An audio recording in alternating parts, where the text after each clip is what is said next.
বন্ধুরা, তোমরা সবাই কেমন আছো? আমি খুব ভালো আছি। তাই চলে আসলাম তোমাদের সামনে আরও একটা নতুন রেসিপি নিয়ে।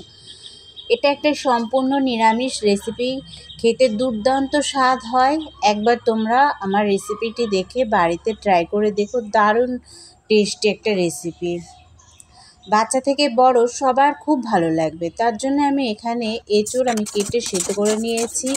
আর মশলার জন্য নিয়ে নিয়েছি আদা, কাঁচা লঙ্কা, টমেটো আর আলুও ডুমো করে কেটে নিয়েছি। আর নিয়ে নিয়েছি 3 চামচ মতো মুগের ডাল আর 3 চামচ মতো গোবিন্দভোগ চাল আর কিছুটা কাজু আর কিশমিশ। প্রথমে আমি গ্যাসে কড়াই বসিয়ে মুগের ডালটাকে শুকনো খোলায় ভেজে নিয়েছি। ভেজে নিয়ে আমি তুলে নিলাম। তুলে নিয়ে আমি ওই কড়াইয়েই সর্ষের তেল দিয়ে দিয়েছি। এটা সর্ষের তেলে রান্না করলে দারুণ টেস্ট হবে। সর্ষের তেল দিয়ে আমি ভালো করে গরম করে নিয়ে আমি আলুগুলোকেও ভালো করে লাল লাল করে ভেজে তুলে রাখলাম। আর ওই তেলেই গোটা গরম মশলা, গোটা জিরে আর শুকনো লঙ্কা ফোড়ন দিয়ে দিলাম বাটা মশলা। ওই যে বেটে রেখেছিলাম আদা, কাঁচা লঙ্কা আর টমেটো, সেই বাটা মশলা দিয়ে আমি গুঁড়ো মশলাও অ্যাড করে দিলাম। তার সঙ্গে পরিমাণ মতো লবণ, হলুদ, কাশ্মীরি লঙ্কার গুঁড়ো, 1 চামচ জিরের গুঁড়ো, 1 চামচ ধনের গুঁড়ো দিয়ে ভালো করে কষিয়ে নিলাম। কষানো থেকে যখন তেল ছেড়ে আসবে তখন আমি আলুগুলো দিয়েও আর একটু কষিয়ে নিলাম। যে কষানো হয়ে যাবে তখন আমি ভাজা মুগের ডাল দিয়ে দিলাম আর কাজু আর কিশমিশও অ্যাড করে দিলাম। দিয়ে ভালো করে আর একটু কষিয়ে নিলাম। কষানো যখন হয়ে যাবে তখন আমি এই সেদ্ধ করা এঁচোড় আমি দিয়ে দিলাম।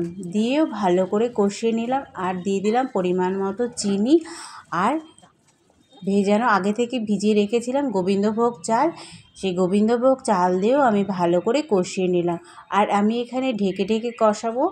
সেদ্ধ করা এঁচোড় থেকে কিছুটা জল বেরোবে, সেই জলেই আমার চাল আর ডাল কিছুটা সেদ্ধ হয়ে যাবে। দেখো কত সুন্দর লাগছে। আর কষানো হয়ে গেছে। আমি পাশের বার্নারে গরম জল করে রেখেছিলাম। এখানে গরম জল দিতে হবে। গরম জল দিলে টেস্টটা আরও বেশি সুন্দর হবে। গরম জল দিয়ে কিছুটা ফুটিয়ে নিলাম আর ঢেকে ঢেকে ফোটাতে হবে। ফোটানো হয়ে গেলে দেখো কতটা ঝরঝরে হয়েছে, কিছুটা জল আছে। এবার ঢেকে ঢেকে রাখলেই আমার জলটা শুকিয়ে যাবে। আর ওপর দিয়ে দিয়ে দিলাম কসুরি মেথি আর অল্প 2 চামচ মতো চিনি দিয়েছিলাম। এই রান্নাটা একটু মিষ্টি মিষ্টি হলে খেতে ভালো লাগে। দিয়ে আবার ঢেকে রাখলাম কিছুক্ষণ। এখানে ঘি দিলে ভালো হয়, কিন্তু আমি ঘি পছন্দ করি না বলে আমি ঘি দিইনি। তোমরা চাইলে ঘি দিতে পারো। আর উপর দিয়ে আমি কিছুটা ছড়িয়ে দিলাম কিশমিশ। আর একটা পাত্রে ঢেলে নিলাম আর ভাতের সাথে পরিবেশন করে দিলাম। গরম গরম ভাতে দারুণ লেগেছিল খেতে। তোমাদের যদি আমার ভিডিওটি ভালো লেগে থাকে তাহলে একটা লাইক, কমেন্ট, শেয়ার করে দিও।